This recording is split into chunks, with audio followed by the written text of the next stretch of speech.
दोस्तों नमस्कार। आज हम प्रायिकता पार्ट फोर्थ में प्रायिकता के कुछ बचे हुए क्वेश्चनों पे बात करते हैं, जिनमें से एक क्वेश्चन आपके सामने बोर्ड पे है। इसमें एक अलीप वर्ष में केवल 52 रविवार आने की प्रायिकता ज्ञात करो।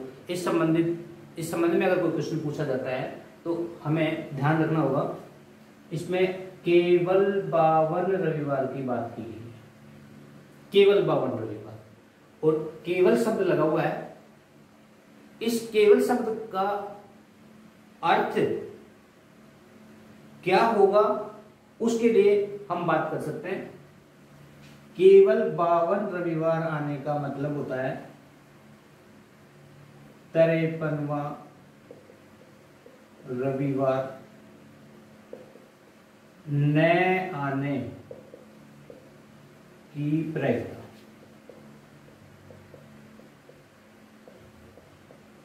ज्ञात करना। दोस्तों इन दोनों कथनों में अगर बात की जाए तो केवल 52 रविवार आने की प्रायिकता पूछे तो भी वही बात है, और आपसे कह दे कि 53वां रविवार नए आने की प्रायिकता ज्ञात करो तो भी वही बात है, क्योंकि दोनों कथनों का अर्थ एक ही है। और हम ये जानते हैं कि नए आने की प्रायिकता अर्थात घटना घटित नए होने की प्रायिकता की बात की जाए तो शायद आप ये समझ सकते हो, पी चूंकि P A plus P A bar बराबर 1 होता है, अर्थात या अगर हमें घटना है कि दे रखी हो और घटना नहीं है कि पूछे, जैसे यहां पे लिखा हुआ है 53वां रविवार नए आने की प्रायिकता ज्ञात करनी हो, तो नए आने के लिए पी ए बार बराबर 1 माइनस पी ए अर्थात घटना है की प्रायिकता ये होता है। अगर ये होता है तो फिर इस कथन के अनुसार 53वां रविवार नए आने की प्रायिकता या फिर केवल 52वां रविवार आने की प्रायिकता की बात की जाए तो उसके लिए हमें लिखना पड़ेगा। इसलिए केवल 52 रविवार आने की प्रायिकता 52 रविवार आने की प्रायिकता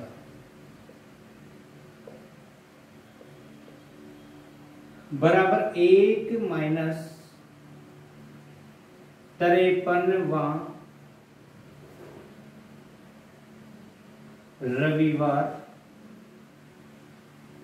आने की प्रायिकता।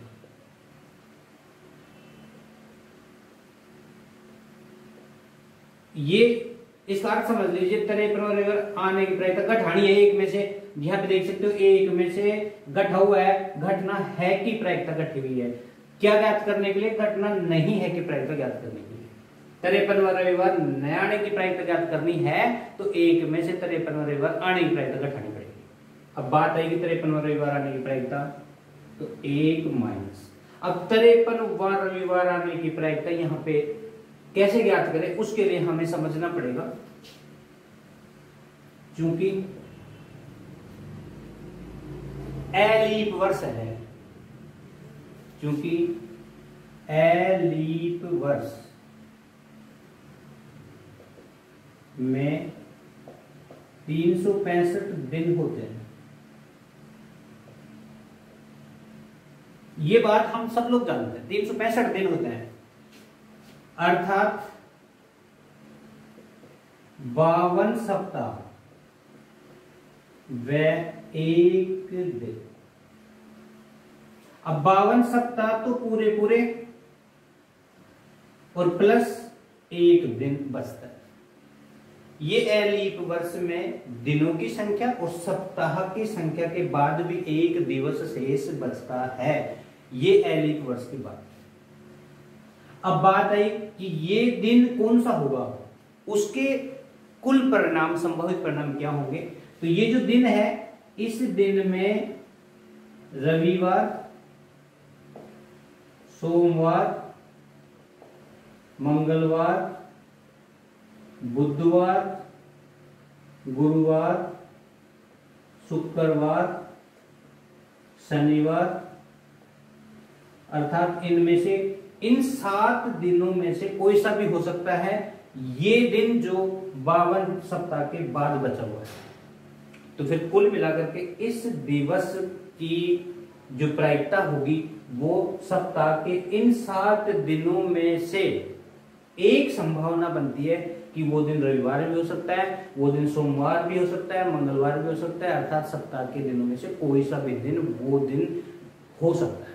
इसलिए इस दिन के लिए हम प्रायिकता की बात करें तो जो ये 53वां है, 52 सप्ताह में तो 52 रविवार, 52 सोमवार, 52 मंगलवार, 52 बुधवार सब हो गए, लेकिन जो एक एक्स्ट्रा बचा है ना वो 53वां है।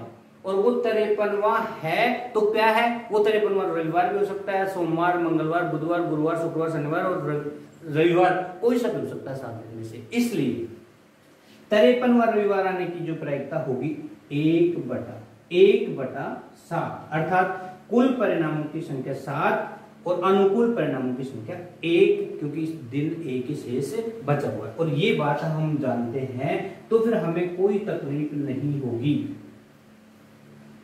53वें रविवार आने की प्रायिकता 1/7 होती है, को 1 में से घटाना पड़ेगा, तब जाकर के 52 रविवार, केवल 52 रविवार आने की प्रायिकता ज्ञात हो सकती है, अर्थात 53वां रविवार नए आने की प्रायिकता ज्ञात हो सकती है। इसलिए इसको घटाएं तो 7 लघुत्तम लेने पर 7 - 1 6/7 इस बात की प्रायिकता होगी। अतः एलीप वर्ष में केवल 52 रविवार आने की प्रायिकता पूछे तो हम उसकी प्रायिकता इस तरह से 6/7 ज्ञात करके आएंगे, या हमें ज्ञात करनी है, क्योंकि हम इन चीजों को जानते हैं और आपको भी ये चीज जाननी चाहिए। इसके बाद हम इसी कथन की बात करें, एलीप वर्ष की जगह लीप वर्ष में अगर हम बात करें तो ये क्वेश्चन बदल गया। अब की बार ये क्वेश्चन लीप वर्ष का है, ये बात हमको ध्यान रखनी है। अब लीप वर्ष में 52 रविवार आने की प्रायिकता ज्ञात करनी है तो अर्थ वही रहेगा कि 53वां रविवार नए आने की प्रायिकता ज्ञात करनी है। इसका मतलब यही हुआ भाई, अगर हमारे घर में मम्मी और पापा है और कोई हमें आकर के ये कह के जाए कि तुम्हारे पापा ही आएंगे बस स्टैंड पर, तो फिर इसका अर्थ ये भी है कि तुम्हारी मम्मी नहीं आएगी। यहां पे भी बात वही है, केवल 52 रविवार आए, अर्थात केवल तुम्हारे पापा ही आए, तो केवल शब्द इस बात पे फोर्स दे रहा है कि वही हो जो जिसके साथ केवल लगा हुआ है। तो केवल 52 रविवार आने की बात करें तो इसका अर्थ होता है कि 53वां रविवार नहीं आना चाहिए। और नए आने की प्रायिकता के लिए आपको ये याद रखना पड़ेगा कि PA बार = 1 - PA, अर्थात 1 में से आने की प्रायिकता घटा दो। यहाँ पे हमने यही किया है, 1 - 53वां रविवार आने की प्रायिकता। अगर हम 1 में से 53वां रविवार आने की प्रायिकता घटाते हैं तो केवल 52 रविवार आने की प्रायिकता ज्ञात हो जाएगी। और दोस्तों मैंने केवल यहाँ पे लीप की जगह लीप वर्ष किया है, आप देखते जाए क्या चेंज करना है, दोनों की तुलना करना। मात्र ये कथन भी यही है और 53वां रविवार नए आने की प्रायिकता भी, ये सूत्र भी वही है, 52 रविवार आने की प्रायिकता भी वही है, 1 में से 53 घटाना भी है। अब यहाँ पे बदल जाएगा कि लीप की जगह हम अब की बार लीप वर्ष ले रहे हैं, जिसमें 365 दिन नहीं होते। लीप वर्ष में 366 दिन होते हैं। तो यहाँ पे हम एक चीज और सीख सकते हैं कि लीप वर्ष में 365 दिन होते हैं और लीप वर्ष में 366 दिन होते हैं। लीप वर्ष जिसमें 366 दिन होते हैं, ये ऐसा वर्ष होता है जिसके अंदर फरवरी 29 दिन की होती है, इसलिए एक दिन इसमें बढ़ा हुआ होता है। अर्थात सन जो होती है, जैसे 2020 चल रही है, 2020 में 4 का भाग अगर जाता है, पूरा जाता है, तो ये जो वर्ष होगा वो लीप वर्ष होगा, इसमें 366 दिन होंगे। अर्थात ऐसा सन, ऐसा वर्ष जिसमें 4 का पूरा भाग होता है वो लीप वर्ष कहलाता है और उसमें 366 दिन होते हैं। अब हम 366 दिन की बात करें तो ये 365 को मिटाना पड़ेगा, या 366 लिख देता हूं। अब बात आई कि इसमें कितने सप्ताह और कितने दिन होंगे, तो फिर 52 सप्ताह और 1 दिन की जगह 2 दिन होंगे। कैसे पता किया कि 52 सप्ताह और 2 दिन होंगे? उसके लिए आप जितने दिन की बात करो, 366 दिन है, 366 में सप्ताह निकालना तो 7 का भाग दे दो, तो आपके 52 आएंगे। 7 पंजे 35, 1 बच गया, और 7 दूनी 14, और 2 दिन शेष बचेंगे। ये अगर यहाँ पे 65 होते तो यहाँ पे 1 दिन शेष बचता, जो पहले हम कर चुके। अभी फिलहाल ये बात हुई कि 52 सप्ताह और 2 दिन कैसे होंगे, तो फिर 7 का भाग दे रहे सप्ताह आ जाएंगे, तो यहाँ पे 2 दिवस शेष बचे। अब ये जो कुल रिजल्ट है ये बदल देंगे, यहाँ पे चेंज करना पड़ेगा। और ये 2 दिन जो बचे, वो यदि पहला दिन रविवार है तो रविवार सोमवार, क्योंकि इसके अगला अगर रविवार मान तो इसके अगला सोमवार ही होगा। फिर तो एक ग्रुप बन गया इन 2 शेष दिनों का, कि अगर रविवार है तो रविवार सोमवार, फिर अगला होगा सोमवार मंगलवार, अगला होगा मंगलवार बुधवार, अगला होगा बुधवार और गुरुवार, इसका अगला होगा गुरुवार और शुक्रवार, इसका अगला होगा शुक्रवार और शनिवार, इसका अगला होगा शनिवार और रविवार। दोस्तों 7 ग्रुप बनेंगे, 1 2 3 4 5 6 7, और इन 7 ग्रुपों में हर दिन 2 बार होगा, क्योंकि दिन 2 है तो संभावना 2 बार बनेगी। रविवार यहाँ भी है, देख सकते हो, तो रविवार यहाँ भी है, सोमवार यहाँ भी है तो सोमवार यहाँ भी है, मंगलवार यहाँ भी है, यहाँ भी है, बुधवार यहाँ भी है, यहाँ भी, ऐसे करके 2-2 बार हैं 2 दिन। ये 2 दिन जो शेष बचते हैं, ये सभी ग्रुप्स में 2 बार काउंट है, ये संभावना इनकी बनती है। अतः अब बात आई यहाँ पे कि इस लीप वर्ष में अगर हम केवल 52 रविवार आने की प्रायिकता की बात करें, तो निश्चित रूप से यहाँ पे 53वां रविवार आने की प्रायिकता घटाई जाएगी। और यहाँ पे 53वां रविवार आने की प्रायिकता 1/7 नहीं हो सकती, क्योंकि अनुकूल परिणाम यहाँ पे 1 नहीं 2 है, शेष 2 दिन है, तो यहाँ पे हो जाएगा 2/7। और 2/7 को यदि घटाएंगे तो ये 6/7 नहीं आएगी, 5/7 इसकी प्रायिकता होगी। अतः लीप वर्ष में अगर कोई पूछता है कि केवल 52 रविवार आने की प्रायिकता बताओ, तो निश्चित रूप से उसकी प्रायिकता 5/7 होगी। ये होगी लीप और अलीप वर्ष में केवल 52 रविवार आने की प्रायिकता। दोस्तों ये तो हो गई केवल 52 की बात। और यदि आपसे कोई पूछता है कि 53वां रविवार होने की प्रायिकता बताओ, 52वां नहीं और केवल नहीं, और इसकी जगह चेंज कर दे और आपको कहते कि 53वां रविवार आने की प्रायिकता बताओ। और वर्ष हो अलीप, यहां पे अगर वर्ष हो अलीप तो मैं फिर से लगा देता हूं तो अलीप वर्ष में 53वां रविवार आने की अगर प्रायिकता पूछ ले, तो आपको पता है अलीप वर्ष में 365 दिन होते हैं। और 365 में सप्ताह कितने होते हैं, उसके लिए अभी अभी आपने निकाला 52 सप्ताह, यहां पे लिख सकता हूं मैं, या 52 सप्ताह व 1 दिन। दोस्तों ये बात हो चुकी, 52 सप्ताह और 1 दिन इसमें शेष बचता है। अब बात आई कि 52 सप्ताह में 52 रविवार तो फिक्स हैं, 52 रविवार, 52 सोमवार, 52 मंगलवार, बुधवार, सब 52 फिक्स हैं। हर सप्ताह में 7-7 दिन, तभी तो पूरा सप्ताह बना, तो 52 सप्ताह तो पूरे सप्ताह है। उसके बाद में अगले बार 53वें की बात की जाए, तो उस 53वें सप्ताह में 1 ही दिन है। अब वो 1 दिन कौन सा हो सकता है, तो इसके जो कुल आपको परिणामों की बात की गई थी, उसमें वो रविवार हो सकता है, सोमवार हो सकता है, मंगलवार हो सकता है, बुधवार हो सकता है, गुरुवार हो सकता है, शुक्रवार हो सकता है और शनिवार हो सकता है। ये 7 में से कोई सा भी हो सकता है। ये इसके कुल परिणाम हो गए।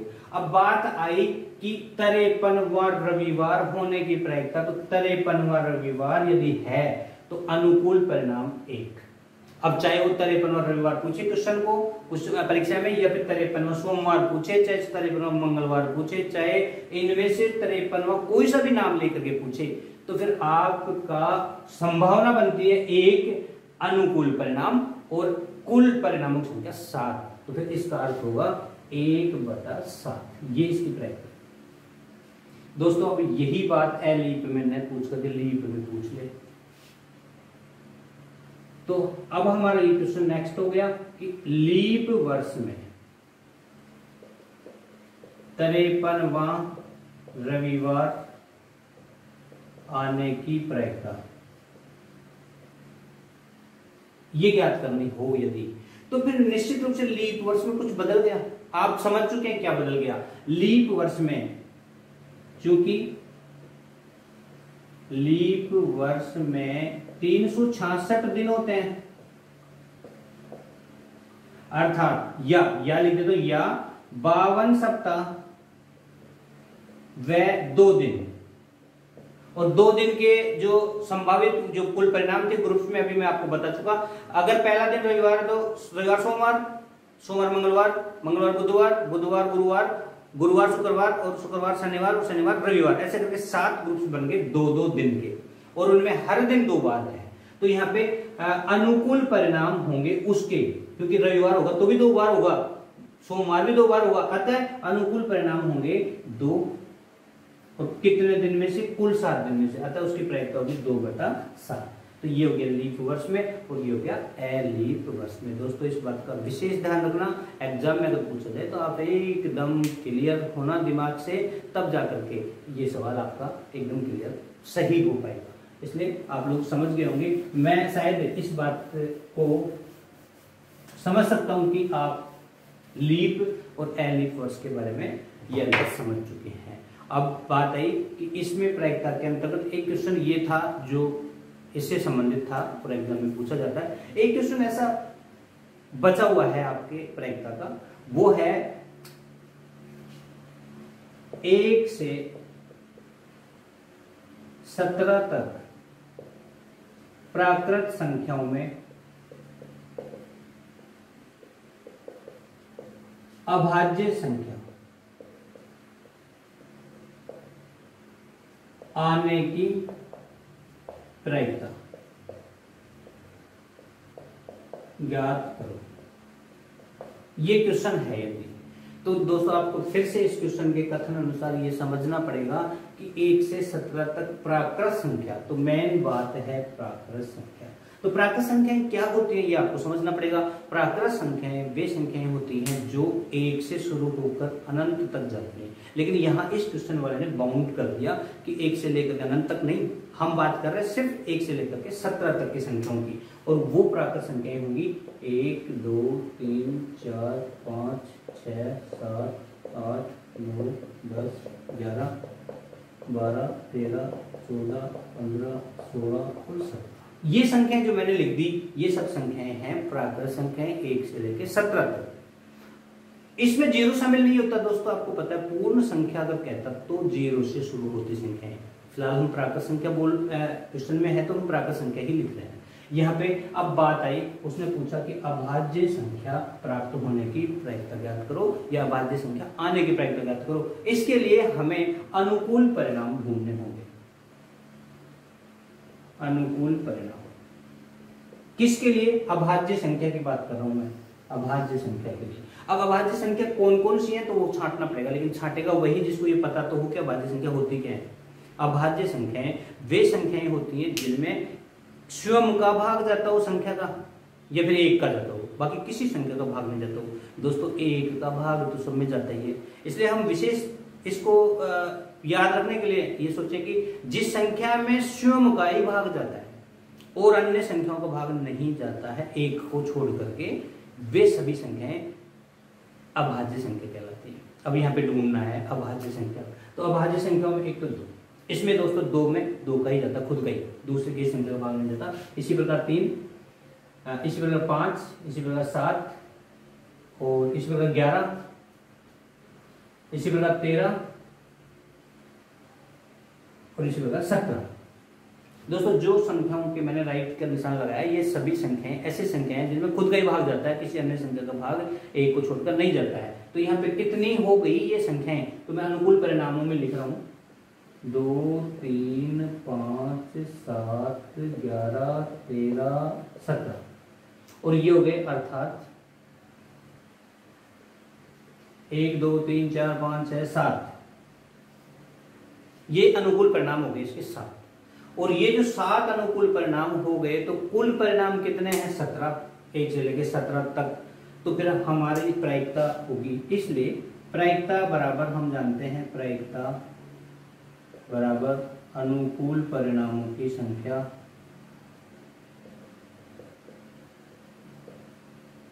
बटा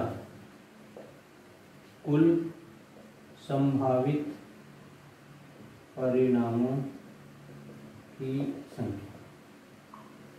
और यहां पे जब हम प्रायिकता ज्ञात करेंगे तो अनुकूल परिणाम तो हो गए 7 और कुल संभावित परिणाम है 17, तो 7/17 इस बात की प्रायिकता होगी कि 1 से 17 तक अभाज्य संख्या आने की क्या प्रायिकता होगी। इसके लिए हमें 7/17 ऐसे ढूंढना पड़ेगा। दोस्तों एक बात मैं यहाँ पे फिर से आपको बता दूं, इससे पहले वाले पार्ट में हम आपसे बात कर चुके थे कि संख्या 1 से 17 तक भी प्रायिकता पूछ सकता है, 1 से 20 तक भी पूछ सकता है, 1 से 50 तक भी पूछ सकता है। हमको पता ये होना चाहिए कि तू क्या पूछ रहा है। तो कहेगा अभाज्य संख्या आने की बताओ, तो फिर अभाज्य संख्या की परिभाषा या अभाज्य संख्या के बारे में हमको खुद को क्लियर होना चाहिए कि हम छांट सकते हैं। अभाज्य संख्या वे संख्याएं होती हैं जिनमें स्वयं का भाग ही जाता है, किसी अन्य संख्या का भाग नहीं जाता है, एक को छोड़कर। दूसरा, अगर ये पूछ ले भाज्य संख्या तो आप बिल्कुल कॉन्फिडेंट रहो, उसको कह सकते हो कि तू क्यों पूछता है अभाज्य संख्या के बारे में ही, तू पूछ भाज्य संख्या के बारे में, तो हम जानते हैं। भाज्य संख्या आने की पूछे तो फिर आपको भाज्य संख्या की परिभाषा आनी चाहिए कि वे सभी संख्याएं, वे सभी अंक जिनमें स्वयं का भाग तो जाता ही जाता है लेकिन अन्य संख्याओं का भी भाग जाता हो, वे सभी संख्याएं भाज्य संख्या होती है। तो छांट सकते हैं। आपसे कोई पूछ लेता है इसी में, चलो मौखिक बात करते हैं कि इसमें है ना भाज्य संख्या आने की प्रायिकता बताओ, तो फिर भाज्य संख्या कौन कौन सी होंगी, तो निश्चित रूप से शायद आप इसमें पहचानते कि भाज्य संख्या 4, 6, 8, 9, 10, 12, 14, 15, 16 ये सब संख्याएं भाज्य संख्या होती, एक को छोड़ कर।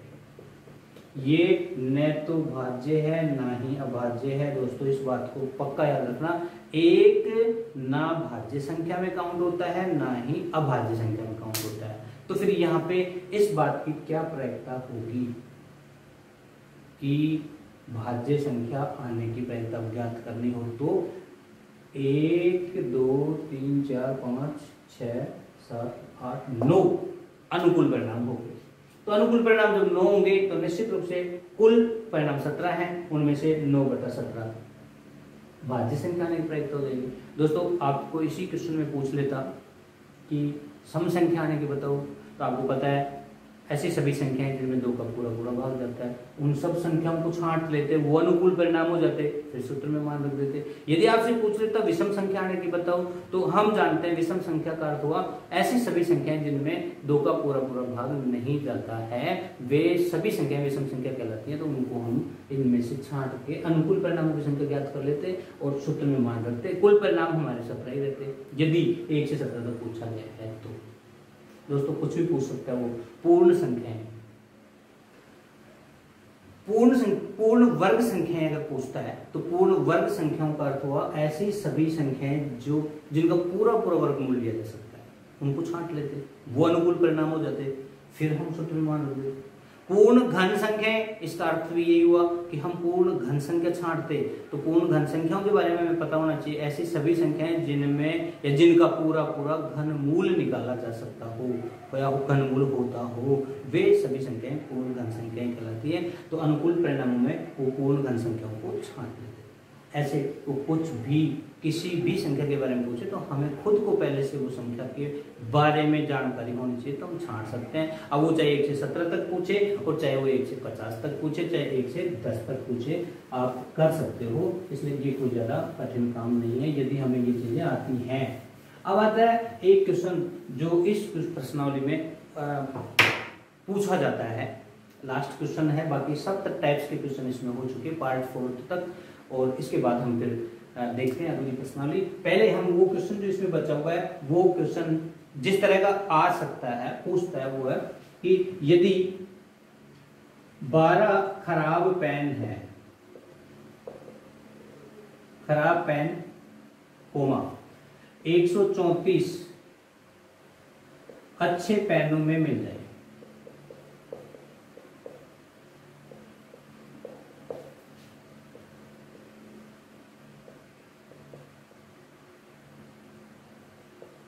तो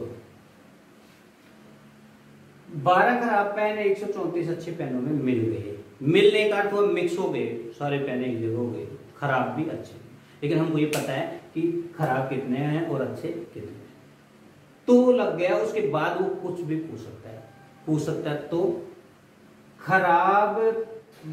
खराब पेन प्राप्त होने की प्रायिकता ज्ञात करो, अर्थात सब पेन मिल गए हैं, उनमें से कहेगा हम देख करके किसी भी पेन को पहचान नहीं सकते कौन सा खराब है कौन सा अच्छा है, क्योंकि सबकी साइज सेम, कलर वलर सब, डिजाइन सब एक जैसा है। याददाश्त से निकालेंगे, आंखें बंद करके अर्थात बिना झांके निकालेंगे, तो वो पेन साइज वाइज सब एक जैसी है, तो फिर पता नहीं कौन सा निकल जाए क्या हो। लेकिन अब अनुकूल परिणामों की बात करें तो खराब पेन वाला पूछे तो यहाँ पे लिखा तो याददाश्त से एक पेन निकाला जाता है, एक पेन निकालने पर पेन खराब होने की प्रायिकता, खराब होने की प्रायिकता पूछे तो अनुकूल परिणाम,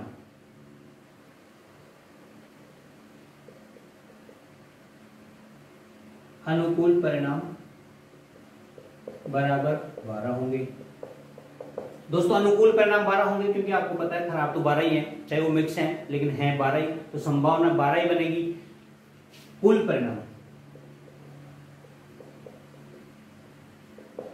तो कुल परिणाम का मतलब 12 खराब पेन थे उसमें मिल चुके, तो मिल गए, तो फिर एक 12 प्लस 134 और इनको जोड़ेंगे तो ये हो गए 146। कुल परिणाम 146। अब बात आई 146 कुल परिणाम और अनुकूल परिणाम 12 है, तो प्रायिकता, इसलिए प्रायिकता बराबर अनुकूल परिणाम की संख्या 12 और कुल परिणाम की संख्या 146, ये आपकी प्रायिकता। अब दोस्तों अगर आपसे पूछ लिया जाए कि याददाश्त से जो पेन निकाला गया वो खराब होने की नहीं अच्छे होने की प्रायिकता ज्ञात करो, तो यहाँ पे पेन के अच्छे होने की प्रायिकता,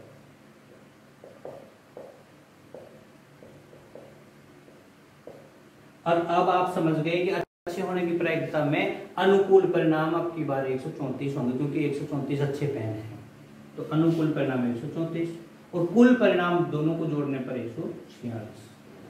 अब इसको आप हल करके आगे इसकी प्रायिकता को सरल रूप में भी आप लिख सकते हो, बाकी आपको लिखना यही है क्योंकि अनुकूल परिणाम 134 और कुल संभावित परिणाम 146 है। दोस्तों यहाँ पे 12 खराब पेन है, जरूरी नहीं है 12 ही हो, 15 भी हो सकते हैं, 20 भी हो सकते हैं, 5 भी हो सकते हैं, कुछ भी कह सकता हूँ। यहाँ पे अच्छे पेनों की संख्या 134 जरूरी नहीं है, वो जच्चे जो लिख सकता है, संख्या बदल सकता है, यहाँ पे पेन की जगह बल्ब लिख सकता है। आप लोगों को ये बात समझ में आनी चाहिए कि वो उन खराब पेनों को इनमें मिला रहा है, तो हम इन दोनों संख्याओं को जोड़ के और फिर हम कुल परिणाम निकालेंगे। अनुकूल आप जान ही रहे हो। अब बात आई कि कई बार वो ये कह देता है कि 134, इसी क्वेश्चन को अगर अपन देखें तो 134 पेन, 134 पेनों में से 12 खराब है, 12 खराब पेन है। इस बात की क्या प्रायिकता होगी कि, अब बात आई है कि पेन 134 ही है, अब 134 पेनों में ही 12 पेन खराब है, तो फिर अब की बार कुल परिणामों की संख्या 146 नहीं होगी, क्योंकि कुल पेन तो 134 ही है कथन अनुसार, प्रश्न को समझना पड़ेगा। इसलिए यहां पे होगा कुल परिणाम बराबर 134। और अब आपको पूछे खराब होने की, उस पेन के खराब होने की प्रायिकता, खराब होने की प्रायिकता होगी तो अनुकूल परिणाम कितने, खराब कितने 12, और कुल परिणाम होंगे 134। इसको हल करके आगे निकाल सकते हैं। दूसरा, उस पेन के अच्छे होने की प्रायिकता, अच्छे होने की प्रायिकता के लिए कुल अनुकूल परिणाम अच्छे कितने हैं, तो फिर हमें निकालना पड़ेगा 134 तो कुल है और उसमें से 12 खराब है, तो फिर अच्छे कितने बचे, ये बच गए 122। तो फिर अब की बार अनुकूल परिणाम अतः प्रायिकता बराबर 122 अनुकूल परिणाम और 134 अच्छे वो कुल परिणाम, और इनको हल करके आगे हम इसकी प्रायिकता को सरल रूप में लिख सकते हैं। बाकी काम आपको ही करना पड़ेगा। दोस्तों इसको थोड़ा ध्यान रखना, पेन बल्ब कुछ भी बुक्स जो भी कहे उन्हीं में से है क्या खराब या अच्छे, तो फिर कुल परिणाम वही रहेंगे, और यदि अलग से उसमें मिलाया जा रहा है तो फिर आपको भी उन दोनों संख्याओं को मिला के कुल परिणाम निकालने पड़ेंगे, जैसा इससे पहले क्वेश्चन में किया गया था। और इसी के साथ लगभग प्रायिकता से संबंधित जो क्वेश्चन थे बोर्ड एग्जाम्स में जो पूछे जाते हैं या अन्य एग्जाम्स में जो पूछे जाते हैं या हमें आने चाहिए वो कंप्लीट होते हैं। और नेक्स्ट हम अगले क्लास में जो हम प्रश्नमाला लेंगे वो स्टैटिक्स सांख्यिकी के बारे में बात करेंगे। जब तक के लिए नमस्कार दोस्तों, नेक्स्ट क्लास में फिर मिलते हैं। ओके।